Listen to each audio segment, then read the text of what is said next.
Alors sans grande transition, je vous propose qu'on enchaîne sur notre dernière session, qui est donc une table ronde avec 5 invités pour aborder la thématique de la communication et de la médiation sur la sexualité dans les cancers des personnes vivant avec le VIH. Donc on va vraiment parler de mots pour le dire, de comment en parler, quand en parler, avec qui en parler, qui doit en parler, etc. etc.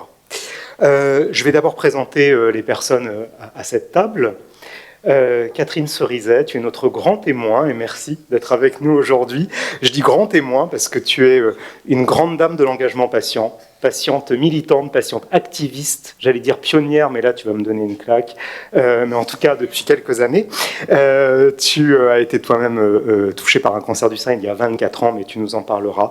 Et depuis, tu as toujours été avec un temps d'avance sur les moyens de communication, sur tous ces sujets autour du cancer, avec un blog notamment au début des années 2000, à l'époque où ça ne se faisait pas beaucoup d'avoir un blog pour raconter sa maladie et en signant Catherine, et avec tout un tas d'autres projets aujourd'hui. Je ne vais pas développer, sinon ça prendrait toute la table ronde. Du coup, Olivier, je ne vais pas le présenter parce que tout le monde le connaît. Professeur Olivier Bouchot, médecin infectiologue, chef de service à Avicenne, entre autres choses. Il y aurait tellement à dire sur toi, Olivier. Fred, vous avez vu le crescendo, hein, donc pour Rose, ça va être... Je vais passer 10 minutes à te présenter, Rose.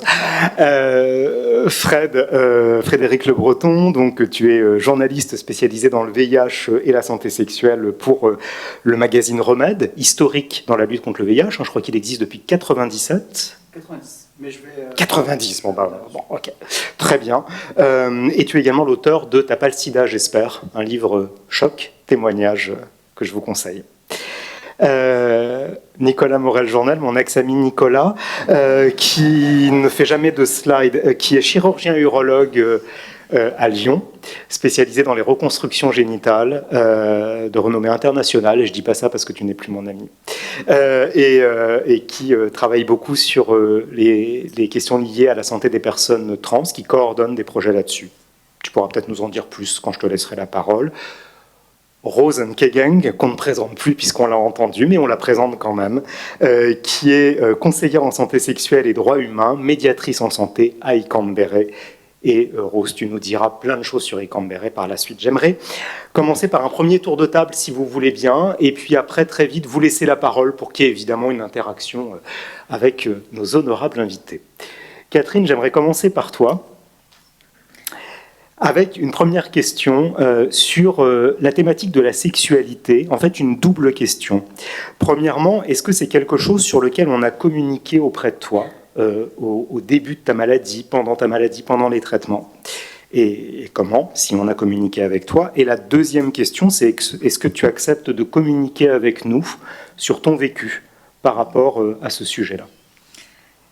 Merci pour ces questions. D'abord, merci à Patrick et à Jean-Philippe de cette invitation dans ce super congrès. Je vous explique pas ces notes. Il faudrait quand même que vous voyiez, parce qu'il a des notes. Je sais même pas comment il s'y retrouve. Je m'y retrouve.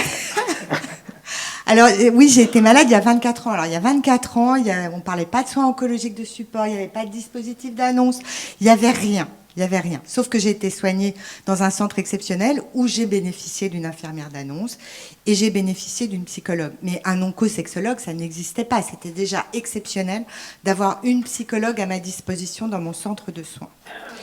Alors, est-ce qu'on m'a parlé de sexualité? Moi, j'étais mariée, j'avais 2 enfants. Alors, au début, on ne m'a pas parlé, évidemment, l'infirmière d'annonce n'en a évidemment pas parlé.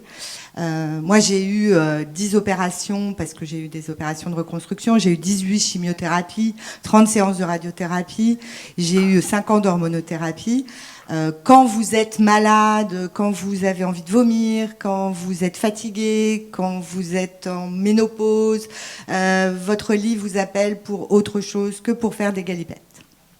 Donc, c'est pas ma préoccupation. C'était pas ma préoccupation pendant les chimiothérapies, etc. Et puis j'avais un mari aimant qui attendait, vraiment aimant. Mais la suite de l'histoire, vous l'aurez après. Et puis vient l'hormonothérapie. Et là, l'hormonothérapie, c'est pas ma libido qui a été impactée, c'est l'anorgasmie. Plus d'orgasme.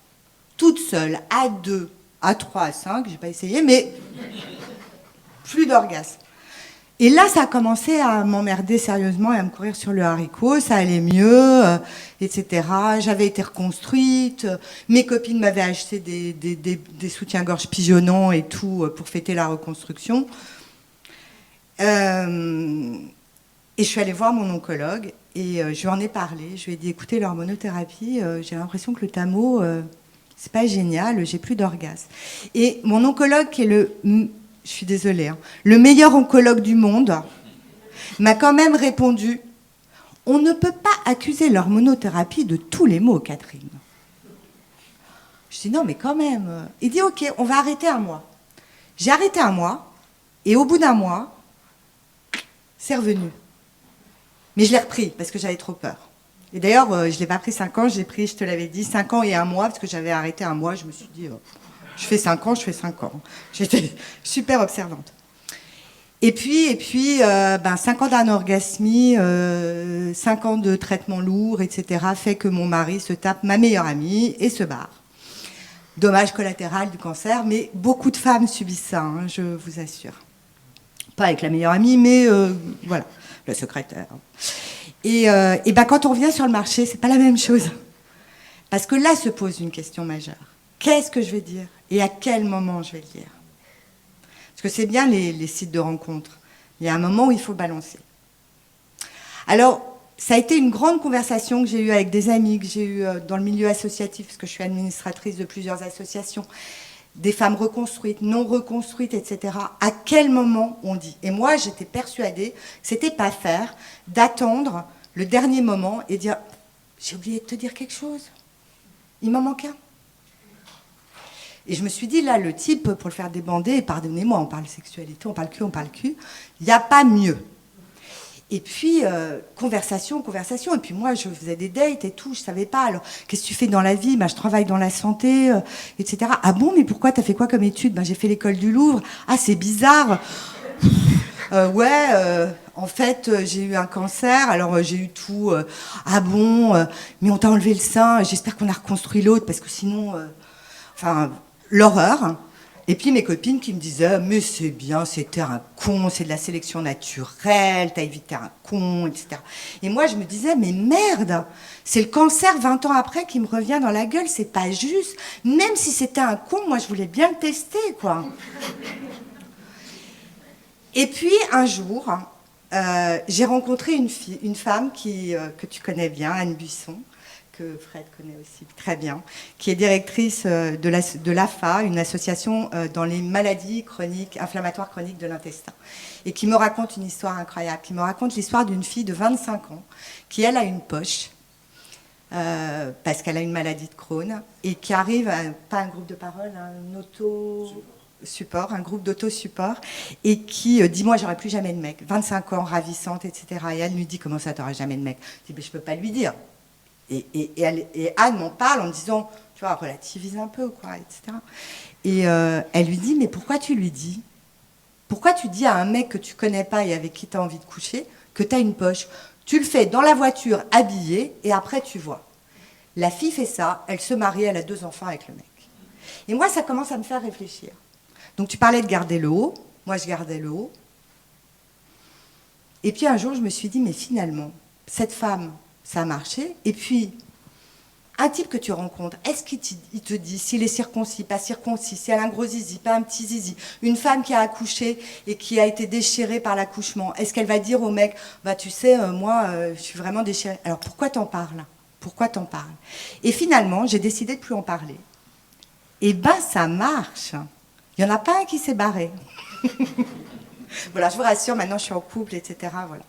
Mais tout ça pour dire que c'est difficile, c'est compliqué, ça atteint la féminité, le cancer du sein, notamment quand on nous enlève un sein. Mais moi, ce que je dis toujours aux femmes, c'est la féminité, c'est pas un sein, c'est pas des cheveux.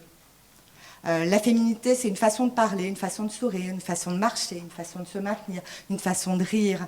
Et ta féminité, tu l'as toujours, tu la garderas toujours. Même sans cheveux, sans sourcils, sans seins, on s'en fout, tu es encore féminine. Et en plus, on a la chance d'avoir des artifices, si on le désire. Voilà. Mais ça a été compliqué, c'est sûr. C'est un parcours assez compliqué. Voilà. J'ai été un peu longue, mais maintenant, vous connaissez ma vie.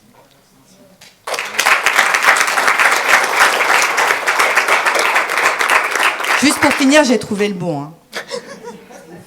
Non, mais s'il y avait des demandes de 06, c'est trop tard. Merci beaucoup, Catherine. Olivier, est-ce que tu veux nous parler aussi de ta vie personnelle? Non, je plaisante. Non, Olivier. Non, Olivier, ça m'intéresserait aussi, mais j'aimerais surtout que tu nous parles de médiation.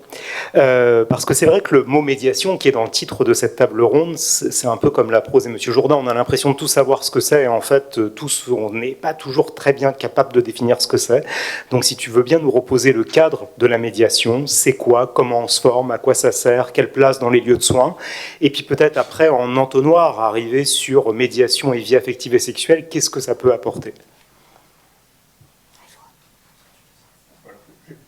Ce sera plus simple. Alors, je vais parler de médiation et de médiation en santé. Non pas qu'il y ait une exclusivité sur les autres formes de médiation, mais ça permettra de mieux cadrer le sujet. La médiation en santé, elle part d'un constat simple, que je pense que tous les praticiens ici présents et tous les soignants de façon plus large connaissent, qui est que de temps en temps, et c'est assez fréquent, on a des échecs dans nos suivis.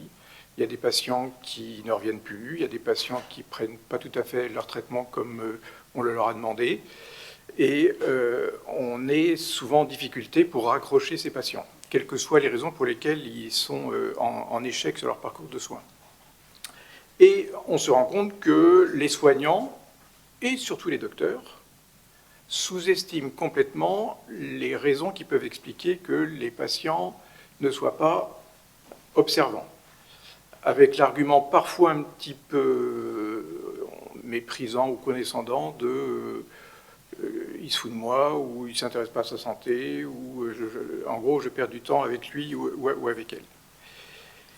Et donc la médiation en santé, elle a pour objectif d'essayer d'aider les patients à contourner ces obstacles qui font qu'ils sont en échec sur leur parcours de soins. Alors vous me direz, les soignants, les médecins, les infirmières, les kinés, tout ce que vous voulez, devraient faire ce travail-là. Alors oui et non. Oui, parce qu'un médecin, un soignant, ce que vous voulez dans les professionnels de santé devrait ne pas se cantonner sur sa dimension technique et devrait regarder à droite et à gauche comment faire pour entrer dans ce concept qu'on appelle la prise en soin globale. D'ailleurs, je fais une petite parenthèse, si vous me permettez, de sémantique. Arrêtons de dire prise en charge. Parce que quand on dit à à vous, je vais vous prendre en charge, ça veut dire que vous êtes en charge, effectivement. Ouais, et que je pèse lourd. Oui. Et messieurs et mesdames les cancérologues ou les diabétologues, arrêtez de dire je vais vous donner un anticancéreux. Parce qu'un anticancéreux, ça veut dire je vous donne un médicament contre vous, madame. On devrait dire un anticancer, un antidiabète, un anti-asthme, un antipsychose, un anti-asthme, tout ce que vous voulez. Je ferme la parenthèse parce que je m'éloigne et il va me taper sur les doigts. Mais on ne dit pas cancéreux non plus. Hein. Non, lépreux, cancéreux. Non, on ne dit pas cancéreux. Pardon, puisque je vous ai ciblé, mais. Non, Liliette, je te pardonne, mais moi, c'est un mot que j'utilise. Enfin, moi, c'est un mot que j'entends beaucoup. Oui, mais pas forcément de la part des oncologues ou des cancérologues, mais des médias, du grand public et des autres médecins, alors donc non cancérologues, excuse-moi. Du coup, je continue sur qu'est-ce que c'est que la médiation en santé. Eh bien, la médiation en santé, c'est un nouveau métier, où il faut que ça devienne un nouveau métier, parce que ça manque. Parce que même avec les soignants les plus performants, les plus ouverts, les plus humains, les plus tout ce que vous voulez, il y a des choses qu'on ne peut pas faire, faute de temps.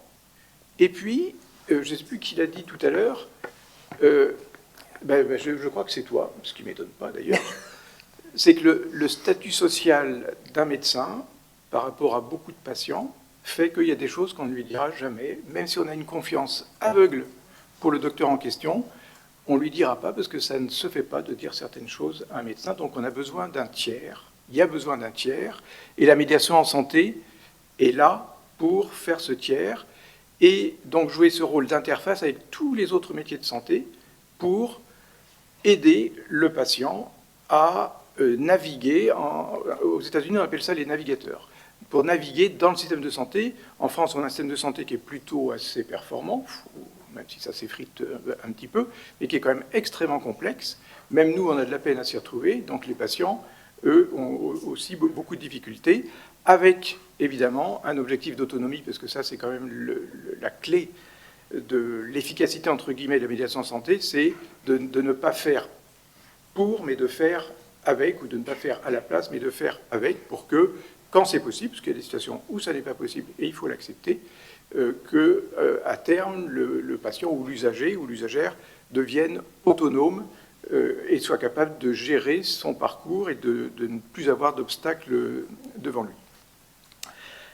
Alors, attention, c'est pas parce qu'on va, j'espère, on a créé un collectif pour faire le plus de lobbying possible auprès du ministère de la Santé et des ministères concernés, c'est pas parce qu'on va, j'espère, arriver à créer ce nouveau métier de santé qu'il va falloir que du coup les soignants se disent « formidable, on n'a plus à s'occuper d'arranger les choses, de trouver une association pour tel patient, de remplir des papiers pour avoir un logement, etc. » Il faut que chacun continue à faire son travail de médiation en santé, puisque chaque soignant doit faire de la médiation en santé. Et puis, il y a des situations où on a besoin d'un tiers, d'un professionnel de santé qui fera de la médiation en santé. Pour rentrer dans l'entonnoir dans lequel Patrick voudrait que j'entre, c'est-à-dire est-ce que la médiation en santé a de la place, ou plutôt est-ce que la sexualité a une place dans la médiation en santé, ben, c'est une évidence. Alors, tu voulais que je raconte ma vie, ben, je vais raconter un tout petit bout, mais de ma vie professionnelle. T'es déçu, tant pis pour toi. C'est moi qui suis déçue. J'ai mis beaucoup de temps, vous voyez que je ne suis pas tombé là tout à fait dernière pluie, mais j'ai mis beaucoup de temps à parler de sexualité à mes patients. Parce que je pensais que ça allait les gêner. Et puis un jour, une jeune médecin du service m'a dit « Est-ce que tu ne serais pas d'accord pour qu'on développe la culture de la sexologie et d'une ouverture à la sexualité dans le service ?» Et je lui ai dit, écoute, moi, je suis complètement d'accord, mais je pense que les patients ne vont pas tellement apprécier, mais si tu veux, forme-nous. Donc elle nous a formés, ce qui paraît invraisemblable, hein. Et j'étais pas encore un vieux con à cette époque-là. Et puis, un jour, je me suis jeté à l'eau. Et je me suis jeté à l'eau avec une patiente jeune, qui a une histoire très compliquée, je n'ai pas le temps de vous la raconter, pourtant c'est une magnifique histoire de transculturalité. Et elle m'appelle son papa, bon, pour des raisons que vous pouvez imaginer, parce que je l'ai sorti d'une situation un petit peu compliquée. Et elle s'appelle Jenaba, comme il y en a 350 000, je pense que c'est pas difficile de garder son prénom. Et je me suis jeté à l'eau, genre je pense que je devais être tout rouge, quand j'ai commencé à lui dire, écoute Jenaba, comment ça se passe avec ton mari? Et à ce moment-là, ça a été une débâcle. C'est comme si elle n'attendait que ça. Et elle m'a parlé de sexualité, mais en des termes extrêmement, non pas techniques, pratiques, concrets, enfin bref, sur sa lubrification, etc. Et alors, c'est une jeune femme musulmane, parce que la majorité de mes patients sont africains ou d'origine africaine. J'étais scié. Mais alors, du coup, ça m'a libéré. Je me suis dit, finalement, c'est pas difficile. Et avec les autres patients, je m'y suis mis. Et par rapport à, je crois que c'était avec toi, Philippe Toussaint, je crois qu'il faut mettre les pieds dans le plat. Il ne faut pas essayer de tatillonner par des mots-clés, je ne sais pas trop quoi. Je pense qu'il faut carrément poser la question. Je ne sais pas si c'est ce que vous auriez aimé qu'on vous dise. Moi j'aurais aimé qu'on me dise comment ça va avec votre mari, mais mon oncologue, il disait à mon mari, comment ça va vous? Moi je disais, mais c'est moi qui suis malade. Il me disait, oui, mais si lui va bien, vous allez bien. Ah, c'est une façon de voir les choses. Enfin voilà, il faut mettre les pieds dans le plat. Est-ce qu'un médiateur ou une médiatrice en santé a vocation à prendre en compte cette dimension-là? Est-ce qu'on peut confier à un médiateur, médiatrice en santé, que j'espère un jour on aura dans tous nos services et dans le système libéral également, et bien pourquoi pas, quand ce sont des situations complexes, quand on sent qu'il y a vraiment matière à aider la personne, mais qu'il faut du temps, pourquoi, et qu'on considère que ça peut être un obstacle au parcours de soins du patient, on pourrait parfaitement demander aux médiateurs et médiatrices en santé de prendre en soin cette dimension-là. Je vois qu'il faut que je me dépêche, mais de toute façon, j'ai dit, je crois, l'essentiel que je souhaitais faire passer. Le dernier mot, c'est il faut que ces médiateurs et médiatrices en santé soient formés, et pas à minima, et j'en resterai là. Merci beaucoup, Olivier. Frédéric, on va reparler communication, mais plus à travers les médias. Finalement, comment les médias peuvent aider à libérer la parole sur ces sujets-là, et puis peut-être un média en particulier, puisque je vois que tu l'as dans les mains, Remède. Oui, en fait, je voulais quand même dire quelques mots sur Remède. Donc, ce journal, pour ceux qui ne connaissent pas, parce que je vois qu'il y a des étudiantes, enfin surtout des étudiantes d'ailleurs. Remède, c'est un journal qui a été lancé par Aide en 1990. Comment il est né, ce journal? En fait, il est né par deux personnes qui étaient volontaires de l'association. C'était un couple gay d'internes en médecine, qui étaient séropositifs, qui sont décédés des suites du sida quelques années après, malheureusement. Le but de ce journal, dès 1990, c'était de vulgariser l'information scientifique et donner la parole aux personnes concernées. Ça a toujours été ces deux buts principaux. 33 ans après, c'est toujours le cas. Pourquoi c'est un journal important? Parce que déjà, c'est le dernier journal imprimé en papier destiné aux personnes vivant avec le VIH et distribué dans toute la France. Et parce que c'est un journal qui a accompagné aussi l'évolution de l'épidémie de VIH depuis 33 ans, avec toutes les phases, les années noires, sida, l'arrivée des trithérapies, etc. Et je trouve que c'est un objet intéressant. Au-delà de la vulgarisation, c'est parce que c'est un objet qui se retrouve en fait dans la salle d'attente de tous les CGID et les SMIT de France.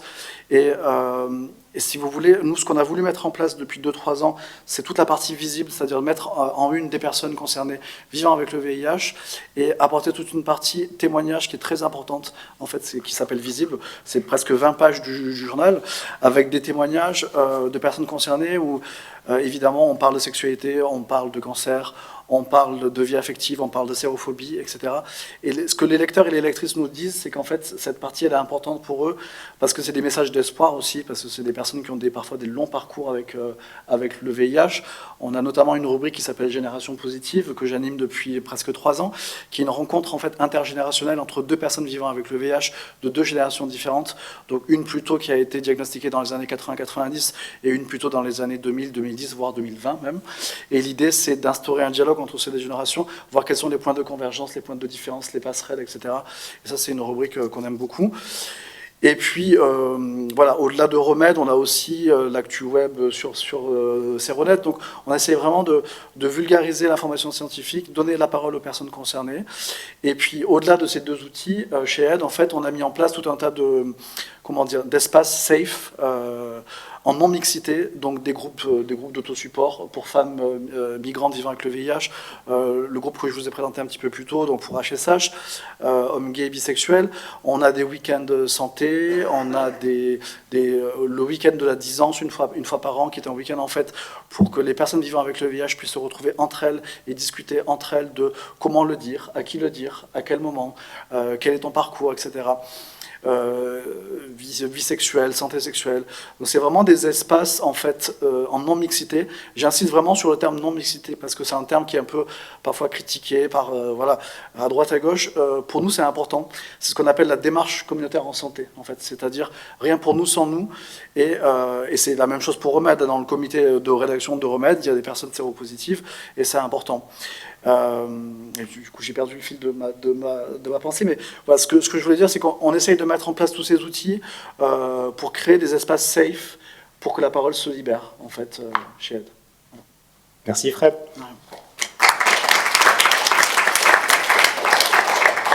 Nicolas, j'aimerais qu'on se concentre avec toi sur une population qui est la population des personnes trans, dont on ne parle pas assez dans les colloques, et je suis vraiment très heureux qu'on en parle à plusieurs reprises dans ce colloque. Finalement, comment parler de sexualité et ou de cancer avec cette population Vas-y. Alors, déjà, j'apprécie beaucoup d'être là parce que je trouve que ce que vous avez... Et je me rends compte que j'aurais dû beaucoup plus aller dans les colloques autour des personnes vivant avec le VIH parce que vous avez une avance énorme sur le fait de travailler justement dans des réseaux de père aidance où la co-expertise est acceptée, où l'expertise des personnes concernées et des soignants est en permanence mis en relief l'une par rapport à l'autre. Et je trouve que ça, c'est, pour moi, et je m'en rends compte aujourd'hui, on l'a fait de façon un peu intuitive récemment, mais c'est vrai que du coup, on s'est aperçu que d'avoir ce discours descendant médical, c'était plus suffisant et que ça marchait pas, et surtout avec une population trans qui est très particulière parce qu'elle a été beaucoup maltraitée par la population médicale, et du coup, il y a globalement eu un gros rejet des médecins et une énorme organisation en système d'autosupport et en système communautaire. Mais néanmoins, ils ont quand même beaucoup besoin de soins, et c'est là où il faut qu'on rentre et qu'on renoue la confiance. Donc c'est vrai que c'est un peu le challenge. Et tu dis comment en parler, déjà c'est ça, c'est arriver à recréer cette confiance. Et c'est vrai que ça nous prend un temps fou, et ça fait peut-être 3-4 ans qu'on se bat. Et une des voies qu'on a pu trouver, c'est de créer une association où moi je suis coprésident, mais la coprésidente c'est une personne concernée. Au bureau, on est paritaire. Alors, je ne sais pas si ça marche comme ça chez les infectieux ou dans d'autres sociétés savantes, mais en tous les cas, moi, je ne connais pas du tout ça en urologie, et c'est la première fois qu'on est vraiment paritaire dans tout, et ce qui fait que même dans les sujets qu'on va aborder au congrès, dans les discussions, il y a toujours forcément un témoignage d'une personne concernée, des associatifs, et puis les professionnels de santé, et on le fait systématiquement pour tout, et ça a été une façon aussi d'avoir ce retour d'expérience, parce que en sexualité trans, il y a très peu de choses. D'abord parce que, en fait, on se rend compte que quand on parle de pénétration vaginale, on va se faire des référentiels, on va utiliser des questionnaires qui sont faits pour les femmes cis, mais pas du tout pour les femmes trans. Et c'est pas la même chose, il n'y a pas de lubrification pareille, etc. Et c'est pareil pour toute la sexualité trans. Donc on ne la connaît pas, et à chaque fois qu'on veut l'évaluer, on utilise des outils pour les personnes cis. Donc c'est complètement inadapté, et ce qui fait qu'on finit par mettre en place des thérapeutiques ou des évaluations de thérapeutiques qui sont mauvaises. Donc on doit partir de très très loin, déjà par cette première chose qui est d'essayer de reconstruire nos outils d'évaluation pour mieux comprendre cette population, quelle est leur sexualité et comment on peut les aider. Donc c'est déjà un énorme travail à la base qui est de faire un peu de table rase des outils qu'on a actuellement pour repartir avec d'autres outils. Donc il y a cette façon pour les aider. Et puis alors plus concrètement dans la pratique de tous les jours, c'est effectivement aussi apprendre un langage, apprendre aussi que c'est pas la même sexualité où on s'est quelque part déniaisé avec la sexualité homo à un moment, mais en fait on en est encore très loin pour les personnes trans, dans le sens où pendant très longtemps on a proposé de façon systématique l'hystérectomie, la vaginectomie pour les hommes trans, et on n'imaginait pas qu'ils pouvaient vouloir garder leur vagin pour avoir une sexualité vaginale en même temps qu'ils pouvaient aussi avoir une sexualité pénétrante. Ce qui paraît peut-être aujourd'hui évident et trivial à dire, mais les médecins, on a été extrêmement en retard, et on a quasi, entre guillemets, stérilisé de force une partie de la population trans. Donc ça allait quand même très loin. Et donc on comprend bien qu'il faut qu'on passe sur ce passé, qu'on arrive à discuter de ça, à accepter qu'il y ait des sexualités différentes.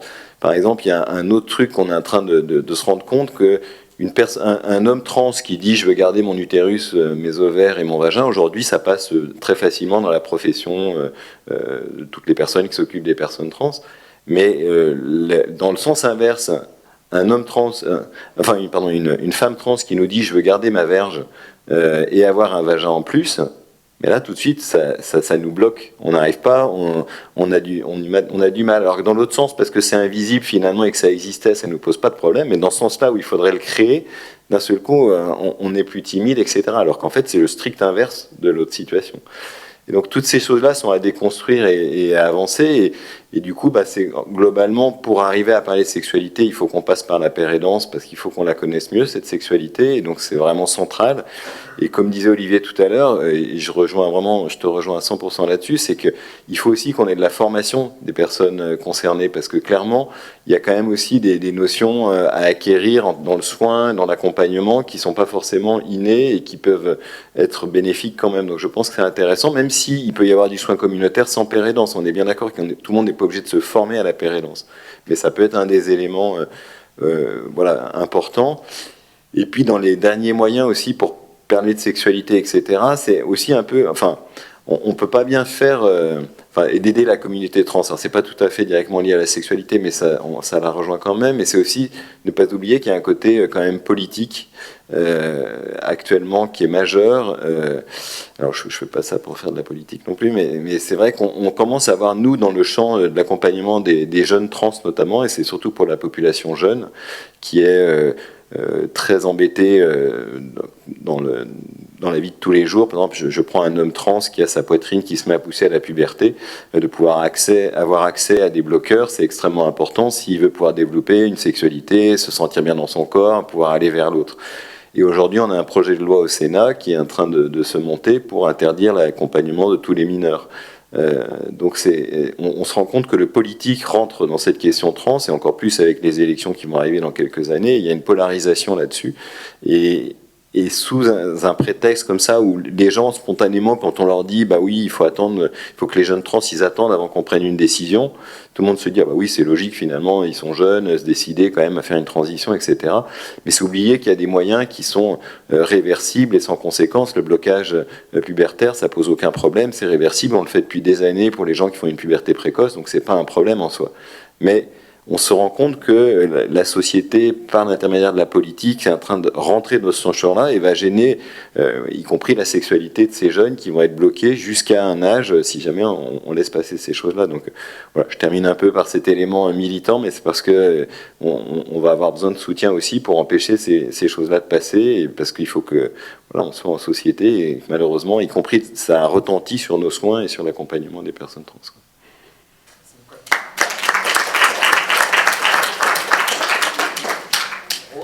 Ouais. On va poursuivre la conversation qu'on a eue grâce à ta caféine sur les 2 minutes, et j'aimerais que tu nous parles de tout ce que fait Icambéré, notamment pour les femmes en situation de vulnérabilité. Ok. En quelques minutes, je vais déjà présenter Icambéré. Je sais que vous avez déjà entendu parler d'Icambéré, mais qu'est-ce que Icambéré fait avant d'apporter, de partager avec vous tous les éléments que Icambéré met en place autour de ces femmes qui sont concernées par le VIH, qui ont le cancer, pour leur permettre de se relever. Avant que j'en arrive là, Icambéré, ça veut dire maison accueillante en Kinyarwanda. La fondatrice est Madame Bernadette Rugwera, une Rwandaise. Alors Icambéré a 3 grands axes d'action. C'est déjà accompagner les femmes vers l'autonomie, parce que toutes les femmes qui arrivent à Icambéré, et je vais apporter un petit élément, sur Icambéré. On pense que Icambéré est une association communautaire. Non. Icambéré est une association qui accompagne toutes les femmes infectées par le VIH, quelle que soit son origine. Mais après 26 années d'accompagnement, la file active est plus composée des femmes migrantes originaires d'Afrique subsaharienne. Donc Icambéré, c'est un peu une association des femmes africaines. Et ces femmes arrivent à Icambéré dans un état de précarité, et Icambéré les accompagne jusqu'à l'autonomie, c'est-à-dire obtenir le titre de séjour et travailler. Le deuxième point, c'est aller vers les populations vulnérables. Déjà, par des actions de médiation en santé dans pratiquement 10 hôpitaux de l'Île-de-France, nous faisons de la prévention dans 11 foyers migrants, le dépistage 3 fois par semaine à Saint-Denis, et nous animons les groupes de parole dans une association qui accompagne les femmes en situation de prostitution, ainsi que des femmes qui sont dans le SAMU social autour de la santé sexuelle. Et le troisième point, c'est partager notre savoir-faire. Icambéré a produit beaucoup de livrets. Déjà, en 2016, nous avions produit un livret sur les pratiques sexuelles à risque que font les femmes migrantes originaires d'Afrique subsaharienne. Vous pouvez aller dans le site d'Icambéré, www.icambéré.com. Vous pouvez télécharger. On a aussi produit un livret sur les femmes roseaux, c'est-à-dire des seniors. Aujourd'hui, vivre avec le VIH, ce n'est plus un mythe, c'est une réalité. Mais ces personnes seniors ont des préoccupations, surtout celles qui viennent de l'Afrique subsaharienne. On a aussi produit un livret sur le groupe Mère et Enfants, le projet Mère et Enfants. Celle qui a eu des enfants en Afrique et ici, ce n'est pas le même contexte. Donc, par le biais de ce projet, on informe, on les éduque, on leur donne un certain nombre d'informations, comment élever un enfant en France. Et nous avions sorti dernièrement un livre qu'on appelle Icambéré, intitulé Icambéré, la maison qui relève les femmes. Et aujourd'hui, Icambéré aussi fait de la formation. Je suis une des formatrices d'Icambéré. Nous formons sur 3 grands modules qui sont notamment VIH et précarité, la santé sexuelle des femmes migrantes originaires d'Afrique subsaharienne, comment utiliser l'outil réponse pour elles, et ainsi que la spécificité des femmes migrantes originaires d'Afrique subsaharienne. Ikambéré, aujourd'hui, en 2023, c'est la déclinaison de 3 grandes maisons. Il y a la maison mère qui a été créée en 97 et à Saint-Denis. Il y a la maison Ikigali, ça veut dire la maison apaisante, tous ces noms c'est en Kinyarwanda, qui aujourd'hui fait la prise en charge des femmes migrantes originaires, en fait des femmes qui souffrent de diabète, d'hypertension en situation d'obésité, qui a été créée en 2022, et Kirambi, qui veut dire la maison reposante, créée en 2021, qui est une maison de vacances qui n'est autre chose qu'une valeur ajoutée à l'accompagnement des 2 maisons, parce que les 2 sites, Ikambéré, la maison mère est dans le 93, la maison apaisante est dans le 94. Donc, les femmes qui sont accompagnées dans les 2 centres vont passer 5 jours de vacances dans le 95 où se trouve la maison reposante. Et maintenant, est-ce que Ikambéré doit laisser ces femmes dans leur représentation? On doit répondre à l'unisson, non. Qu'est-ce que Ikambéré doit donc faire pour relever ces femmes? Parce que ces femmes, en arrivant à Ikambéré, sont complètement broyées par la maladie, le VIH, parfois le cancer. Alors, quelle idée pour déconstruire ces représentations? Déjà, commençons par nous, le personnel. Qu'est-ce qu'on doit faire? Je l'ai déjà dit tout à l'heure. Déconstruire nos propres représentations vécues et reçues. Déjà, le deuxième point, ne pas juger ni condamner. C'est ce qu'on appelle la posture. Quand elle doit être devant toi, avoir une oreille attentive. Parce qu'à côté de ce problème de santé, existent d'autres souffrances. Parce qu'il y a certaines qui ont fait des parcours migratoires hyper compliqués et on doit tenir compte de ce paramètre. Avoir de la compassion, mais pas de la pitié. La compassion, c'est vrai, pas de pitié. Il faut toujours être sur ses gardes, parce qu'il y a parfois, les histoires sont tellement difficiles, douloureuses, que si tu ne fais pas attention, tu risquerais de verser les larmes avec la personne.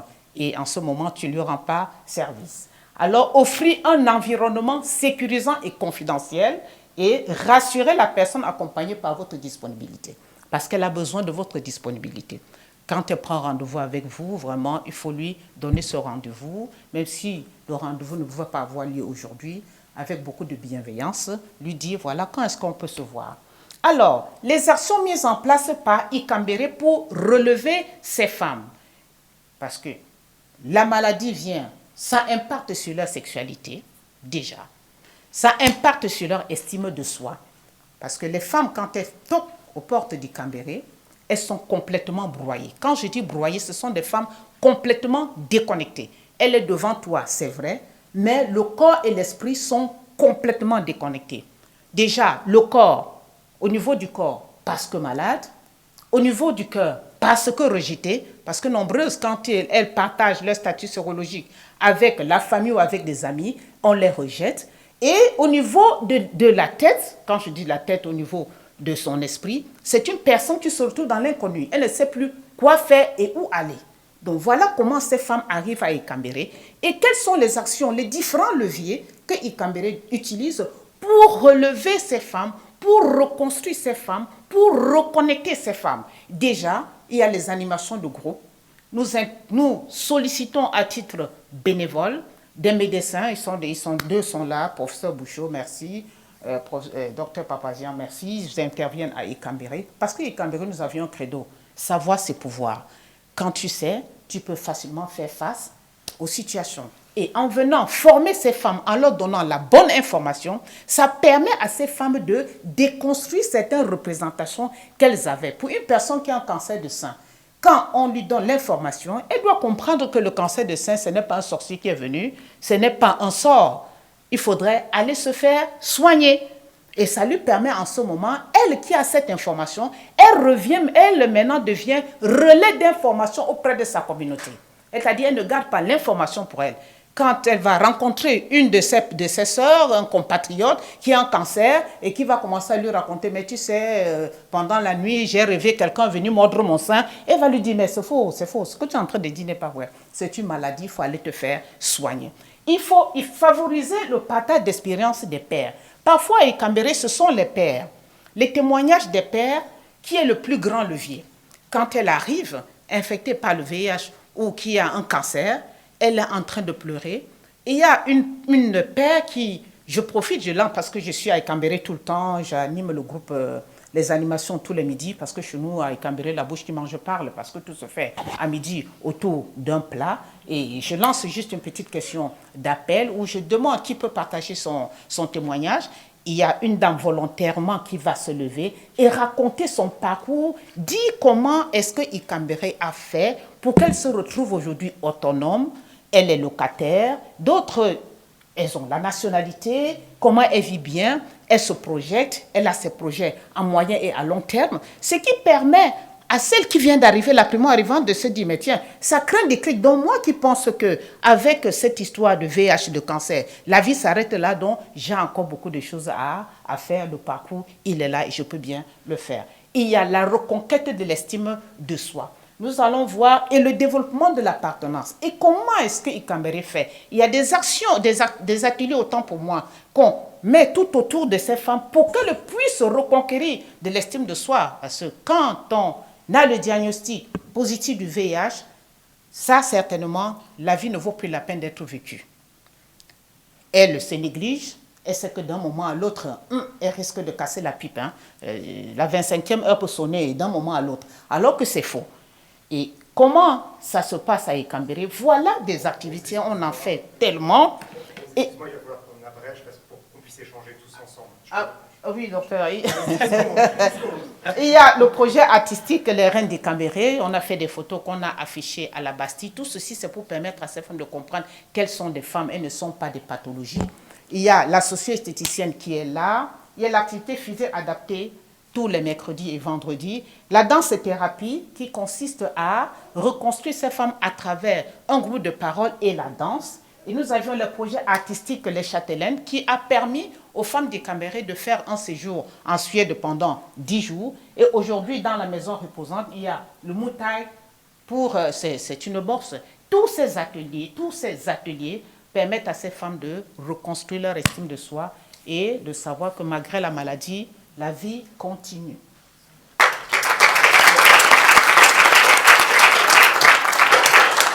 Merci beaucoup. Oui, je vois qu'il y a des mains qui se lèvent. Allez-y. Alors, je vous demande vraiment d'essayer de faire court pour laisser chacun parler dans les quelques minutes qu'on va prendre. Oui, juste quelques mots. C'était toutes vos interventions étaient géniales, mais je voulais remercier particulièrement celle du docteur Bouchot, parce que, déjà, savoir le métier de médiateur ou de la médiation en santé, il existe. Il fait partie du projet de loi de modernisation du système de santé de 2016. Et en 2017, l'autorité de santé a produit 2 référentiels qui sont disponibles un peu partout pour la médiation pour les médiateurs en santé, ainsi que pour les interprètes professionnels en santé. Et donc, il y a une grande partie qui est faite, qui continue à être faite par des associations de médiation, des associations de pairs et danse, des associations de santé communautaire, ainsi que pour des associations comme ISM Interprétariat, par exemple, qui font un travail de plaidoyer énorme par rapport à l'importance de l'interprétariat et de l'interprétation. On préfère dire, nous les interprètes, on préfère dire interprétation et en santé.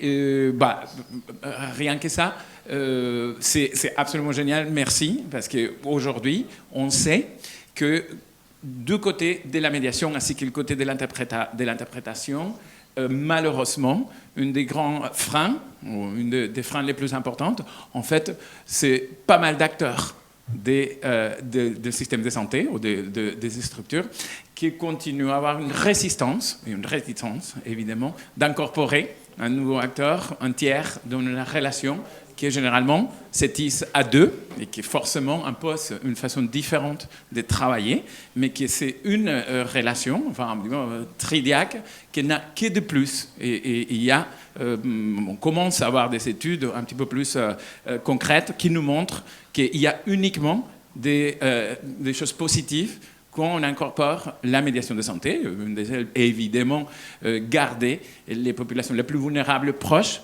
des systèmes de soins, des structures de soins, avec des résultats beaucoup plus intéressants, beaucoup plus remarquables, et Merci surtout beaucoup. On va peut-être des économies. On va Et faire surtout tourner la des parole économies. pour être sûr que personne soit frustré s'il y a des commentaires ou des questions avec nos intervenants. Joanne? Enfin, je suis complètement naïf, mais j'ai été hyper choqué par votre témoignage et le témoignage de Madame Lebar par rapport à la violence des hommes dans le cadre du cancer et je pense du VIH. Enfin, je débarque un peu de ma lune, hein, évidemment, mais quand même, c'est pas nouveau que les hommes peuvent être extrêmement violents, mais là, c'est d'une violence quand même extrême. Ah, mais je raconte pas tout. J'en ai peur, hélas. Mais je pense que oui, effectivement, c'est extrêmement violent. Et alors, je sais pas si c'est dû aux hommes hétéros. Oui, sûrement. Sûrement, t'as raison. Mais c'est vrai que c'est extrêmement violent, et c'est d'autant plus violent quand on a justement une problématique de maladie ou une problème, etc. Parce que vous avez un marché, et que pourquoi s'emmerder avec une femme qui a un sein en moins alors que les 55 autres, elles ont probablement leurs 2 seins. Voilà, c'est tout. Vous swipez. Oui, 1 sur 8. 1 sur 8. D'abord, merci. C'était vraiment super tout ce que vous avez pu nous témoigner. Moi, j'avais une question et une remarque à Olivier. Je ne sais pas si Philippe est toujours là. Si Philippe Toussaint, ouais. Alors, je vais reprendre une expression que vous ne voulez pas, mais c'est parce qu'elle est courante en ce qui concerne la prise en charge. En termes de médiation, tu penses à quoi? Tu penses à des infirmières? Tu penses à des médecins? Tu penses... comment? Oui, c'est un métier, mais quel est... Parce qu'aujourd'hui, en cancérologie, on a quand même énormément progressé. C'est-à-dire qu'aujourd'hui, on a nos infirmières d'annonce, que je salue et que je félicite. On a l'AFSOPS, effectivement, mais on a toute une série d'organisations, je dis ça parce que Philippe l'a évoqué tout à l'heure, toute une série d'organisations qui fait qu'aujourd'hui, on délègue beaucoup. Nous, les oncologues, en effet, maintenant, quand on a un problème de douleur, on délègue aux spécialistes de la douleur. Quand on a un problème nutritionnel, on délègue aux personnes... Et donc, les sexologues, maintenant, effectivement, sont là, etc., etc. Et donc, du coup, j'ai pas... Pardonne-moi, mais la notion de médiation, j'ai pas trop compris, alors qu'on a énormément progressé en oncologie. Qu'est-ce que tu vois par... Pardonnez-moi, mais je reprends ma question. Qu'est-ce que tu vois par médiateur? Alors qu'il y a déjà... dans le monde du VIH, je ne sais pas, mais dans le cas, dans le monde de l'oncologie, ça existe. Alors, la salle a en partie répondu. Si on crée un nouveau métier, il faut qu'il y ait... Les patients partenaires, pardon, que tu dois connaître. Alors, les patients partenaires, ça rejoint un petit peu les patients pères ou la pérédance ou les patients péréducateurs. Non, pas que, mais ça rejoint ce corpus-là. Nouveau métier, nouvelle formation, si je puis dire. Je pense qu'il ne faut pas que ce soit des personnes qui ont déjà un métier de soignant, parce que la posture d'une infirmière qui devient médiatrice en santé, c'est possible. Dans mon service, la seule chose que le directeur a pu me créer, entre guillemets, pour ne pas créer un poste budgétaire supplémentaire, c'est de recycler, entre guillemets, pardon pour le terme, une infirmière qui ne pouvait plus faire son métier en médiatrice en santé, mais elle fait bien son travail, il n'y a aucun souci. Mais ce n'est pas très facile comme posture de passer de l'un à l'autre. Donc il faut créer de novo un métier avec une formation de novo. Moi, j'ai monté, juste après la loi de santé de 2016, un DU qui s'appelle Médiation en santé, et le panorama des personnes qui s'inscrivent, c'est un gros tiers de professionnels de santé, souvent quelques assistantes sociales, des aides-soignants ou des aides-soignantes qui ne trouvent plus tellement leur compte et qui veulent faire quelque chose de plus dans la science humaine, entre guillemets. Et puis, la grosse autre moitié sont des gens qui viennent d'horizons complètement divers, pas forcément de métiers du socio-sanitaire. Par exemple, il y a 2 ans, on a eu une ancienne directrice de ressources humaines qui travaillait dans une grosse société internationale, qui ne trouvait plus son compte dans son métier, qui m'a dit là j'aurai un sens à ma vie.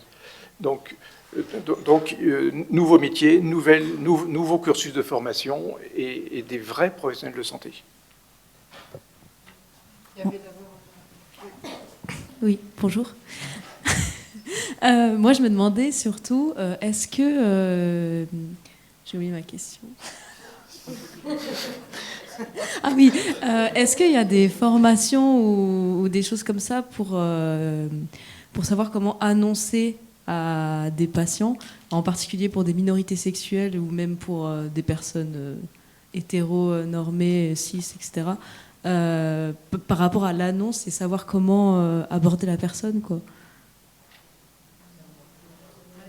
Annonce de la maladie, pardon. Enfin, quelle que soit la maladie d'ailleurs, hein, toute pathologie. Et quelles que soient les personnes.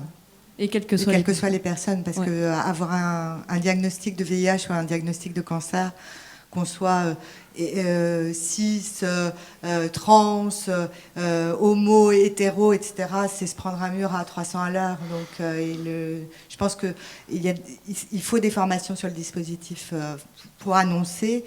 Et en cancérologie, on a un dispositif d'annonce qui est très normé, très hospitalo-centré, qui est perfectible, etc., depuis 2004. Mais il y a aussi des patients qui rentrent dans les facs de médecine. Et c'est par ce biais-là qu'on va y arriver, c'est que les patients rentrent dans les facs de médecine, on a des internes qui sont nos élèves et à qui on apprend justement comment annoncer une maladie, comment, ce que tu disais tout à l'heure, comme la moins mauvaise façon d'annoncer une maladie, parce qu'il n'y a pas de bonne façon d'annoncer une mauvaise nouvelle. Donc voilà, etc. Il y a une psychologue d'ailleurs qui disait quelque chose que j'aime beaucoup, qui disait c'est parce que c'est aussi difficile pour un médecin d'annoncer que pour un patient de recevoir l'annonce, et qui disait annoncer une mauvaise nouvelle, c'est dire à quelqu'un ce qu'on n'a pas envie de dire à quelqu'un qui n'a pas envie de l'entendre. Voilà. Merci. Oui, non, je voulais rejoindre Jean-Philippe aussi dans le VIH. C'est vrai que la médiation en santé, moi, je lui trouve surtout son intérêt pour des populations qui ont des spécificités, comme Rose parlait tout à l'heure, pour les femmes d'Afrique subsaharienne, avec des croyances, en fait, vraiment cette notion de croyance que nous, on ne connaît pas mal ou très mal. Et là, effectivement, oui, je pense qu'il y a un vrai rôle, parce qu'on n'est pas formé pour ça, on ne connaît pas ces choses qu'on ne connaît pas. Mais c'est vrai que je rejoins un peu Philippe. Nous aussi, on a, alors pas tous les services, bien sûr, mais ceux qui sont vraiment spécialisés à la prise en charge du VIH, on s'est quand même beaucoup investi dans la formation. Alors, j'aime pas trop le mot éducation thérapeutique, mais plus accompagnement thérapeutique. Et on a quand même alors, c'est du personnel soignant, certes, mais c'est vrai qu'on se rend compte quand même que les patients, c'est tout à fait vrai qu'ils ne disent pas tout à leur médecin, ça c'est clair. Mais justement, mais même à d'autres personnels soignants, mais qui ne sont pas leurs médecins, ça peut être une infirmière, pharmaciens qui s'impliquent dans l'ETP également, ou d'autres personnels. Et finalement, on arrive à avoir, et il y a des formations spécifiques qui sont très bien faites en accompagnement thérapeutique et VIH. Et tout à l'heure, il y avait une infirmière qui posait une question, je ne sais plus quand, là, sur la place en accompagnement thérapeutique de parler de la vie sexuelle et de la santé sexuelle. Et je pense que, au contraire, je favorise les formations pour nos infirmières en éducation, en accompagnement thérapeutique, pour qu'elles se forment, pour qu'elles puissent être plus à l'aise et qu'elles en parlent. Parce que je me rends compte que souvent, en fait, les patients, justement, ils se sentent parfois aussi plus à l'aise pour en parler avec des personnes qui ne sont pas leurs médecins. Et moi, je pense que c'est hyper important. Voilà, et on a quand même déjà la chance. Et par contre, ce que je vois aussi dans la médiation, c'est cette coordination, cette vraiment prise en soin globale que moi aussi, qui me tient très à cœur. Et depuis pas très longtemps, je vous donne l'exemple. Dans notre service, on a mis en place vraiment un staff médico-psychosocial, parce que finalement, c'est tellement des thématiques multiples avec la participation de notre assistante sociale et le lien avec la ville. C'est ce que je vois aussi dans la médiation en santé, c'est que ça ne se limite pas à l'hôpital et que quand le patient ou la patiente retourne chez lui, il y a aussi des points d'ancrage en fait où il puisse ou elle puisse se rendre pour continuer justement cette prise en charge. Et nous, on travaille beaucoup aussi avec l'association Aide et avec ces groupes de parole, et je pense que c'est important de relier effectivement ce qui se fait en ville, et je pense que c'est aussi ça le rôle de la médiation en santé. Voilà. Oui, moi j'avais deux réflexions. D'abord, le médiateur santé, c'est pas obligatoirement à la base d'un professionnel de santé. Et deuxièmement, vous parlez toujours en partir de l'hôpital, mais les médiateurs santé vont très souvent vers les personnes, ils vont dans les quartiers, vers des personnes qui justement ne vont pas à l'hôpital si on n'allait pas les chercher, si on n'allait pas leur expliquer les symptômes, pourquoi il faut se faire suivre, etc. Donc ça aussi, c'est très souvent des médiateurs santé. Dans mon association, j'en ai 2 qui font ça, qui vont 3 fois par semaine dans les quartiers, dans les MJC, voilà, et ils ne partent pas de l'hôpital, c'est justement, ils vont les chercher où ils sont. C'est le aller vers. Voilà, un des outils de la médiation en santé, c'est ce fameux aller vers, c'est aller chercher les patients qui sont éloignés du soin pour les ramener. Mais par rapport à ce que vous disiez, la médiation en santé, il faut la voir de façon très large. Ça ne se résume pas, quand je dis résumé, c'est pas péjoratif, hein, aux migrants ou aux populations vulnérables type migrants. Moi, je vois un boulevard à la médiation en santé dans la gériatrie. Combien de personnes âgées, isolées, sont un obstacle sur leur parcours de soins parce qu'elles sont isolées et qu'elles sont paumées dans le système.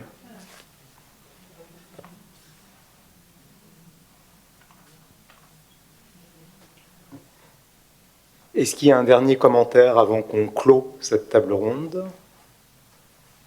Oui.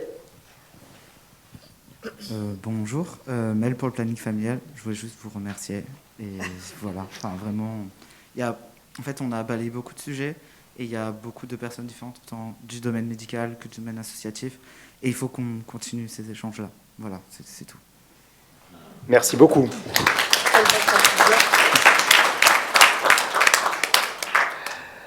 Je crois qu'on peut remercier nos invités, les applaudir encore une fois, parce qu'ils étaient brillants.